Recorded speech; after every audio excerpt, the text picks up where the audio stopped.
As we all know, we are a water importing region. We have the wrong amount of the rain at the wrong time at the wrong place, and we continuously have to move water.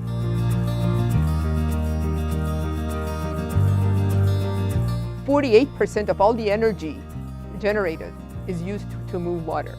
And then, of course, this happens at a time that the municipalities are financially stressed.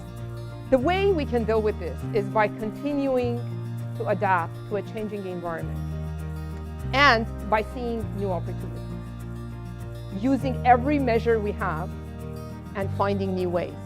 Of course, we're still going to use the aqueduct and MWD water, but it is how we can shrink them and bring in local groundwater, recycled water, continue with our conservation policies, stormwater capture. We have to do all of the above.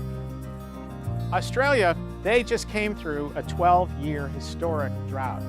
They were out of water, and they got people to change. People had to change radically. And what I'm telling this story is because it speaks a story that we could emulate fairly quickly. On condos, on homes, everybody who had a landscape captured rainwater. They installed tanks galore. Millions and millions were blown out, heavily discounted, so it's easy for people to get. This is about a 1,000-gallon one, the minimum size installed. 45% of the homes in the city of Adelaide that has the weather most identical to us. 45% of the homes now have cisterns. Brisbane, 30%. Sydney, 30%. You can't build or renovate a house or make a change without being required to put in a major cistern. What happened during that drought is in a city like Brisbane, water use started at 83 gallons per person per day. It dropped to 33. Hasn't returned beyond 40 gallons per day. They more than doubled or tripled their water supply, first of all by capturing the rain and then by radically conserving. What happened with the behavior change by enabling people to do this is they became managers of the water. They had their own rainwater bank account. And when you got your cash in your hands, visible, you spend it very, very different. When you think it is your life support system, you spend it different. And that's exactly what happened. That's how they made it through. We want to talk about drought resilience and a fast response. This is feasible. I see we're really almost at a tipping point in this society.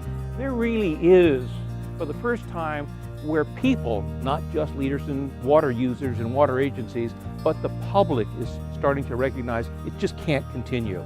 Now, what that new vision is fascinating because beauty is in the eye of the beholder. You ask any normal person, even those who have grown up in Southern California, what does beauty mean sort of in an urban environment or in a park?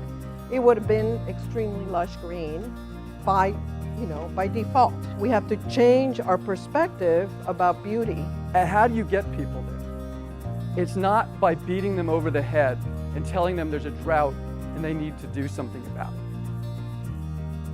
Fear is not going to motivate people. It motivates them to shut down because they think it's helpless and hopeless and there's nothing they can do about it. But fear in general doesn't motivate people to take positive action. The message has to be love. And now the question is it going to be love of dry or can it be love of nature? And I think love of nature and wildlife is the much better message. This is the generational change. This is Francisco. He's a third grader. He is so into birds that he's got himself his own Sibley notebook. Sibley's a bird guide. And standing in front of a landscape that is what this city has to look like if it's going to be drought resilient.